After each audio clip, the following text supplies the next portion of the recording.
Hello friends, welcome to Nutrilife Tamil. விலை உயர்ந்த மசாலா பொருட்களில் ஒன்று ஏலக்காய். இனிப்பு மற்றும் கார வகை ரெண்டுத்துக்குமே பயன்படுத்தக்கூடியது. எண்ணற்ற மருத்துவ நன்மைகளை கொண்ட ஏலக்காயை ஆயுர்வேத மருத்துவத்தில் தான் அதிகமாக பயன்படுத்துகிறாங்க. சரி, நம்ம இன்னைக்கு வீடியோவில் ஏலக்காயை என்ன பிரச்சனைக்கு எப்படி பயன்படுத்தலாம்ங்கிறத பார்க்கலாம். ஸோ வாங்க வீடியோக்குள்ளே போகலாம். ஏலக்காயில கார்போஹைட்ரேட் மற்றும் கலோரிகளோட அளவு ரொம்ப ரொம்ப குறைவு. ஒரு டேபிள் ஸ்பூன் ஏலக்காயில இருக்கிற ஊட்டச்சத்துக்கள்னு பாத்தீங்கன்னா 18 கலோரிகளும் 0.4 கிராம் அளவுக்கு மொத்த கொழுப்பும், கார்போஹைட்ரேட் 4 கிராமும், நார்ச்சத்து 1.6 கிராமும் இருக்கு.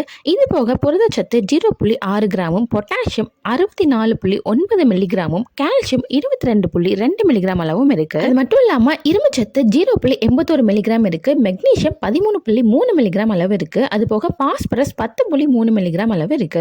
சரி, இதில் உள்ள பயன்கள் என்னென்னு பார்க்கலாம் வாங்க.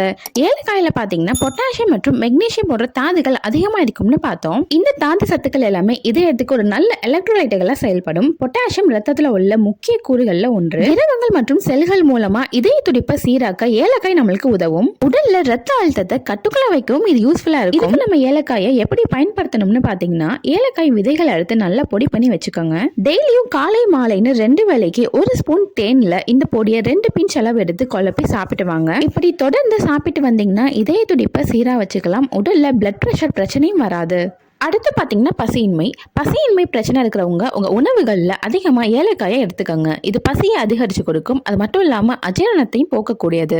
ஏப்பம், அமிலத்தன்மை, வயிறு கோளாறுகளுக்கு இது சிறந்த தீர்வா இருக்கும். செரிமான பிரச்சனை இருக்கும் போது ஏலக்காயை அப்படியே நீங்க வாயில போட்டு மென்று சாப்பிட்டு வரலாம், அல்லது தேநீர்ல ஏலக்காய் சேர்த்து சாப்பிட்டு வரலாம். இப்படி சாப்பிட்டு வந்தீங்கன்னா நம்ம வயிறு சார்ந்த எல்லா பிரச்சனைகளுமே குணமாகும். ஸோ ட்ரை பண்ணி பாருங்க.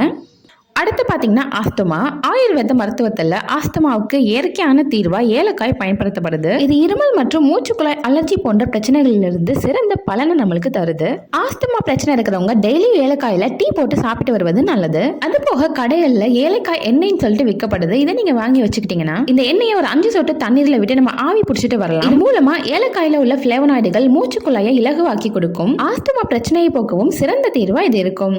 அடுத்து பாத்தீங்கன்னா காய்ச்சல், சளி, ஜலதோஷம் போன்ற பிரச்சனை இருக்கிறப்போ ஏலக்காய் நம்ம அடிக்கடி எடுத்துக்கலாம். சளி, காய்ச்சலுக்கான அறிகுறிகள்லாம் நம்மளுக்கு தென்பட்டுச்சுன்னா நீங்க உடனே ஒரு நாளைக்கு 2 முறையாவது ஏலக்காயில பால் சேர்க்காத டீ செஞ்சு சாப்பிட்டு வரணும். இது மூலமா நம்ம உடல்ல நோய் எதிர்ப்பு சக்தி அதிகமாகும். சளி, காய்ச்சலையும் குறைக்கலாம். ஏலக்காயில வளமான தாது பொருட்கள் நிறையவே இருக்கு. இது உடல்ல உள்ள நச்சுக்களை நீக்கி ரத்தத்தை சுத்திகரிக்கக்கூடிய ஒரு சிறந்த பொருளா செயல்படுது. குறிப்பா சிறுநீரகத்திலிருந்து அதிகப்படியான உடல்ல சேர்ந்திருக்க டாக்ஸின்ஸை வெளியேற்ற இது உதவுது. எனவே உடல்ல இருந்து நச்சுத்தன்மையை நீக்க விரும்புறவங்க டெய்லியும் காலையில ஏலக்காயை தண்ணீர்ல போட்டு நல்லா கொதிக்க வச்சு ஒரு டம்ளர் குடிச்சிட்டு வாங்க. இது உடல்ல உள்ள அதிகப்படியான நச்சுக்களை நீக்கி புற்றுநோயோட அபாயத்துல இருந்து நம்ம உடல்ல பாதுகாத்து கொடுக்கும்.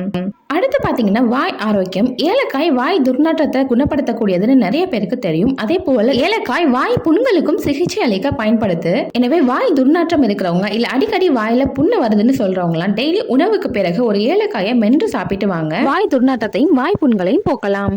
அடுத்து பாத்தீங்கன்னா அனீமியா.